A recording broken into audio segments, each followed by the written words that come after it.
नमस्कार, मी तर स्क्रीन किचनमध्ये आज आपण पाहणार आहोत कैरीची भाजी.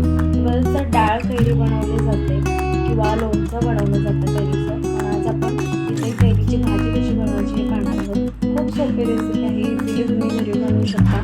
आणि ही रेसिपी आवडली तर नक्की लाईक करा, चॅनलवरती नवीन असेल तर सबस्क्राईब करा. चला तर आपण आता रेसिपी स्टार्ट करूया. तर कैरीची भाजी बनवण्यासाठी इथे मी एक कैरी घेतलेला आहे, धुवून घेतलेलं आहे. कैरी धुताना ती मिठाच्या पाण्यामध्ये धुवून घ्या, कारण त्याला ते चिक असतं कैरीचं, त्यासाठी. तर इथे मी कैरी खिसून घेत आहे. तुमच्याकडे मोठी खिसणी असेल तरी चालेल, छोटी खिसणीने खिसलं तरी पण चालेल. तर इथे आता आपलं हे कैरी खिसून झालेलं आहे. तर त्यासाठी साहित्य घेतलेलं आहे भाजीसाठी. तर इथे बघू शकता डाळ भिजवलेली आहे, कैरी खिसून घेतलेले आहे आणि इथे आपले सगळे मसाले घेतलेले आहेत. तर इथे मी चवीनुसार मीठ घेतलेलं आहे, हिरवी मिरची, मोहरी घेतलेली आहे 1/2 टीस्पून, लसणच्या 5-6 पाकळ्या लसण चिरून घेतलेला आहे आणि जिरं 1/2 टीस्पून घेतलेलं आहे. इथे कैरी खिसून घेतलेली आहे, साधारण अर्धे वाटी कैरी आहे आणि अर्धा वाटीच्या थोडीशी कमी चण्याची डाळ भिजवून घेतलेली आहे. चण्याची डाळ 10 ते 15 मिनटं पहिलंच भिजवून घ्यायची आहे. आता आपण डाळीला फोडणी देऊ, कैरीला फोडणी देऊयात. त्यासाठी इथे कढईमध्ये मी 2 चम्मच तेल घेतलेलं आहे. यामध्ये मोहरी घातलेलं आहे आणि जिरं घातलेलं आहे. मोहरी आणि जिरं तडतडलं की मग त्यामध्ये लसूण घालायचं आहे. इथे लसूण आणि हिरवी मिरची तुम्ही एकत्र पण वाटू शकता. आता आपण हिरवी मिरची घातलेली आहे. हिरव्या मिरच्या 2 ते 3 घेतलेल्या आहेत. जास्त तिखट करायचे नाही डाळ कैरी. तर आता इथे तुम्ही लसूण आणि मिरची जिरं एकत्र घालून सुद्धा वाटू शकता किंवा लाल मिरची पावडरचा देखील तुम्ही इथे वापर करू शकता.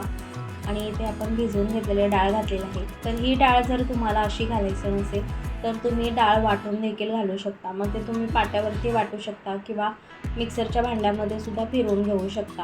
आणि जर तुम्हाला अशी शिजवलेली डाळ नको असेल तर तुम्ही फक्त कच्ची डाळ आणि कैरी देखील एकत्र वाटू शकता. पण ती फारशी टेस्ट लागत नाही, कारण डाळ एकदम कच्ची लागते आणि ते खाण्यामध्ये एवढी टेस्ट लागत नाही.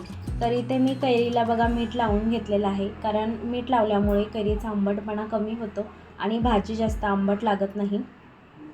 तर आता इथे बघा कैरी धुवून घ्यायची आहे मीठ लावल्याच्या नंतर. तर त्यामध्ये पाणी घातलेलं आहे आणि ही 5 मिनटं अशीच ठेवून द्यायची आहे मिठाच्या पाण्यामध्ये. तर इकडे आपण बघूयात आता डाळ आपली चांगली फ्राय झालेली आहे. आता शिजली का बघूयात. बघा इथे डाळ आता तुटते, म्हणजेच थोडी शिजत आलेली आहे. आपण नुसतं तेलावरती देखील डाळ शिजवून घेऊ शकतो. जर तेलावरती शिजण्यासाठी उशीर लागत असेल तर त्यामध्ये पाणी टाकायचं आहे आणि शिजवून घ्यायचे आहे. आता बघा इथे आपण पाणी टाकून शिजवून घेतलेली होती डाळीमध्ये आता थोडंसं पाणी आहे, पूर्ण सुकं करून घ्यायचं आहे. आणि मग कैरी धुवून पिळून घ्यायची आहे. अशीच पाण्यातून उचलून टाकायची नाही, कारण त्यामुळे खूप कैरी गाळ होऊन जाते, जास्त शिजते आणि ती हवी तशी टेस्ट लागत नाही भाजीची.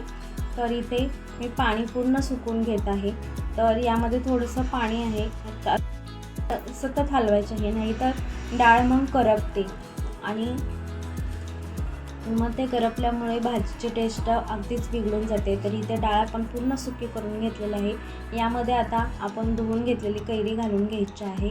त्यातलं पाणी सगळं काढून घ्यायचं आहे. कैरीमध्ये अजिबात पाणी ठेवायचं नाही, तर पहिलंच कैरीमध्ये पाणी असतं.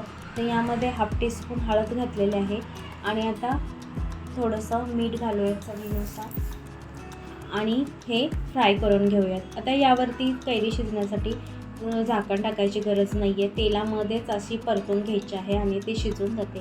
तर ही आपली आता तयार झालेली आहे कैरीची भाजी. कशी वाटली तुम्हाला ही रेसिपी नक्की कमेंट करून कळवा.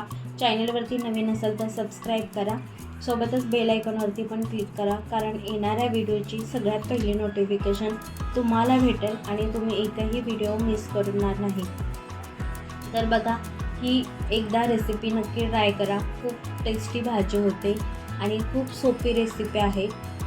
उन्हाळ्यामध्ये डाळ कैरी आवर्जून बनवली जाते.